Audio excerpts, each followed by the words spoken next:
আওয়ামী লীগের কার্যক্রম নিষিদ্ধ করার সিদ্ধান্তে সরকার আন্তর্জাতিকভাবে কোনো নেতিবাচক প্রতিক্রিয়া আশা করে না বলে জানিয়েছেন প্রধান উপদেষ্টার প্রেস সচিব শফিকুল আলম। রোববার আওয়ামী লীগের কার্যক্রম নিষিদ্ধ করার সিদ্ধান্তে আন্তর্জাতিক প্রতিক্রিয়া কেমন হবে জানতে চাইলে বার্তা সংস্থা ইউএনবিকে প্রেস সচিব বলেন, গণতান্ত্রিক বিশ্বের কোথাও এমন একটি খুনি গণতন্ত্র বিরোধী ও দুর্নীতিগ্রস্ত দলের পক্ষে কেউ কথা বলবে না। তাই আমরা আওয়ামী লীগের কার্যক্রম নিষিদ্ধ করার সিদ্ধান্তে আন্তর্জাতিকভাবে কোনো নেতিবাচক প্রতিক্রিয়া আশা করি না। বসুন্ধরা, উত্তরা, বনশ্রী, কুড়িল ও বাড্ডা সহ রাজধানীর বিভিন্ন স্থানে অভিজাত ও অত্যাধুনিক মানের ফ্ল্যাট কেনার এক নির্ভরযোগ্য প্রতিষ্ঠান প্লেজেন্ট প্রপার্টিজ লিমিটেড।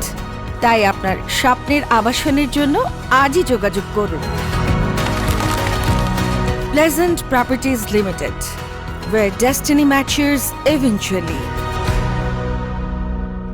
তিনি আরও বলেন, আওয়ামী লীগের কার্যক্রম নিষিদ্ধ করা নিয়ে বিশ্ব শোক প্রকাশ করেছে বলে আমি মনে করি না। এর আগে শনিবার রাতে আন্তর্জাতিক অপরাধ ট্রাইব্যুনালে আওয়ামী লীগ ও এর নেতাদের বিচার কাজ শেষ না হওয়া পর্যন্ত সন্ত্রাস বিরোধী আইনের অধীনে সাইবার স্পেস সহ দলটির যাবতীয় কার্যক্রম নিষিদ্ধ করার সিদ্ধান্ত নেয় সরকার। VOD Bangla news desk.